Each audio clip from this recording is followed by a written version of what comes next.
বিশ্বের প্রথম দেশ হিসেবে যুক্তরাজ্য মার্কিন ওষুধ উৎপাদনকারী প্রতিষ্ঠান ফাইজার ও জার্মান কোম্পানি বায়োএনটেক উদ্ভাবিত করোনা ভাইরাসের টিকাকে সর্বসাধারণের ব্যবহারের জন্য অনুমোদন দিয়েছে। দেশটিতে যারা সবচেয়ে বেশি ঝুঁকিতে আছেন আগামী সপ্তাহ থেকেই তাদের এই ভ্যাকসিন দেওয়া শুরু হবে। বিস্তারিত ডেস্ক রিপোর্টে।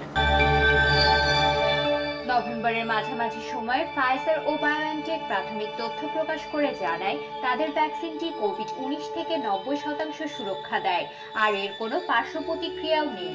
কয়েকদিন পর 18 নভেম্বর ফাইজার বায়োএনটেকের উদ্ভাবিত করোনা ভাইরাসের টিকার চূড়ান্ত পরীক্ষার প্রতিবেদন প্রকাশ করে। এতে তাদের উদ্ভাবিত টিকা 95% কার্যকর বলে দাবি করা হয়।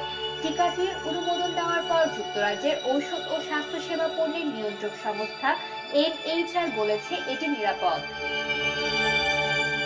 সাধারণত একটি ভ্যাকসিনের পরীক্ষার পর্ব 60টি বছরের পর বছর সময় লেগে যায়, সেখানে মাত্র 10 মাসে এই সাফল্য পেয়েছে ফাইজারের ভ্যাকসিনটি। এটি এখন পর্যন্ত ধারণা থেকে বাস্তবে রূপ নেওয়া সবচেয়ে দ্রুততম ভ্যাকসিন। ফাইজার ও বায়োএনটেক উদ্ভাবিত ভ্যাকসিনে 4 কোটি ডোজের আগাম অর্ডার দিয়ে রেখেছিল যুক্তরাজ্য, যা তারা 2 কোটি মানুষকে 2 ডোজ করে প্রয়োগ করতে পারবে।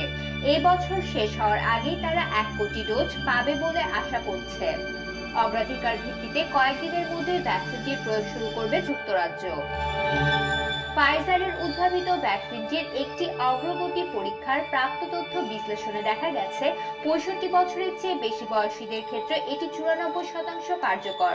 দুনিয়ার বিভিন্ন দেশের 41,000 মানুষ এই পরীক্ষায় সম্পৃক্ত ছিলেন। ফাইজার ছাড়াও ইতিমধ্যে আরেক মার্কিন কোম্পানি মডার্না জানিয়েছে তাদের উদ্ভাবিত ভ্যাকসিন চূড়ান্ত পরীক্ষায় প্রায় 95% কার্যকর প্রমাণিত হয়েছে। এছাড়া রাশিয়ার উদ্ভাবিত স্পুটনিক নামক ভ্যাকসিনটিও 90%-এর বেশি কার্যকর। বিশেষজ্ঞরা বলছেন টিকা দেওয়ার কার্যক্রম শুরু হলেও লোকজনকে সজাগ থাকতে হবে।